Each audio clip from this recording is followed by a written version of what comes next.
Bienvenue dans la chaîne Habasho, la première chaîne spécialisée dans le diamant brut. En vous inscrivant dans la chaîne Habasho, vous allez apprendre à reconnaître le vrai diamant brut d'un faux. Et pour arriver à cela, on va apprendre ensemble les propriétés physiques et chimiques du diamant. On va voir la ténacité, la dureté, la densité, le clivage, la cassure, la morphologie ou forme cristalline du diamant brut, les couleurs du diamant brut, la couleur du trait ou le trait ou trace, la transparence, l'éclat, l'effervescence, la solubilité, la magnétisme, la radioactivité, la conductivité électrique.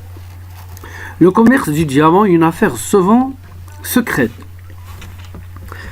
Les principes généraux de l'art de faire du commerce du diamant sont considérés ici. J'obtiens beaucoup d'emails de futurs négociants qui veulent devenir des acheteurs de diamants. Beaucoup sont souvent si naïfs au point de rêver avec leurs yeux ouverts.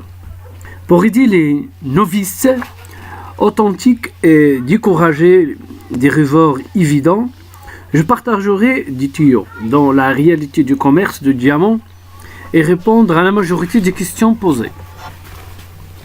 Le commerce du diamant est une affaire souvent secrète et non officielle et organisée le long de ces lignes. Le mineur. Il mine les diamants, le propriétaire du magasin. Il établit le magasin dans la région minière du diamant et approvisionne plusieurs mineurs en échange de diamants qu'ils produisent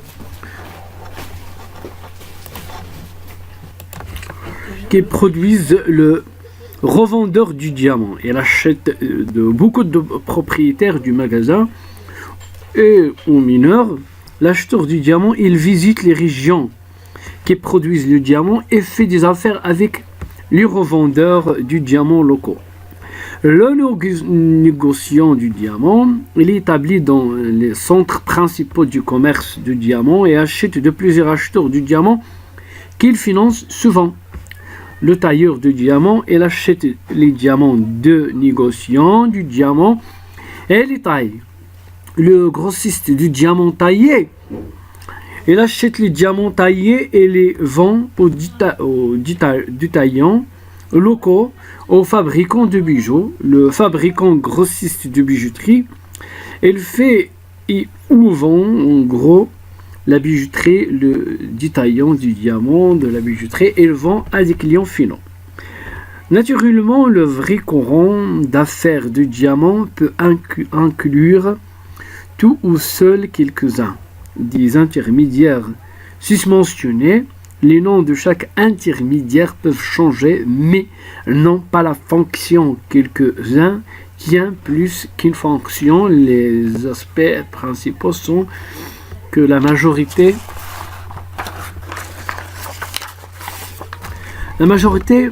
participants dans les affaires du diamant connaissent l'un l'autre et souvent qu'ils font l'affaire sur une secousse de la main qui fait difficile pour un local nouveau venu pour entrer dans le cercle. La majorité des nouveaux venus pensent contacter directement les mineurs ou les revendeurs du diamant locaux.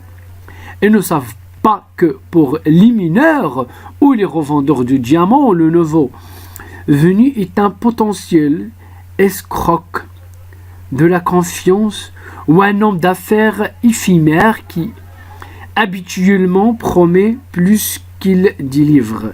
Il peut mettre un pistolet à la tête du mineur et s'en aller avec la parcelle ou payer avec une monnaie fausse. Les diamants sont un argent comptant et personne n'a problème pour se débarrasser d'eux et certainement pas à un prix bas à quelqu'un inconnu. J'imagine, c'est comme dans le commerce de la drogue, l'associé inconnu peut être plus le problème que le bien. Dans ce cas, aucune affaire, aucune perte. En premier, allons voir le point de vue du mineur de diamants. Je couvrirai ici la question du petit et moyen mineur de diamants. Tout travaillant difficilement pour faire le meilleur profit elles peuvent de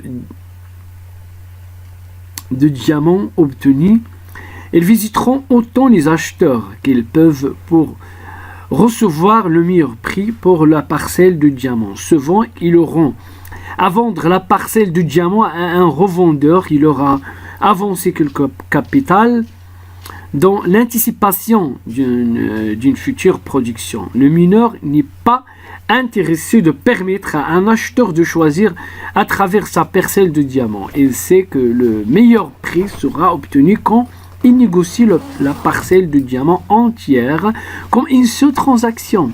Le plus grande et meilleure paire de la qualité forceront le revendeur à payer de plus haut prix pour petits mêlés, plats, cassés, de fantaisie de bord.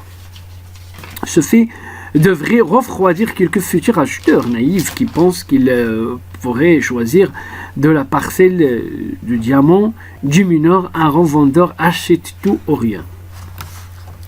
Le prochain à faire avec l'achat dans les régions minières connues, oui, cela souvent baissera le prix, car le mineur économise un voyage en ville qui évidemment lui coûte de l'argent et du temps perdu.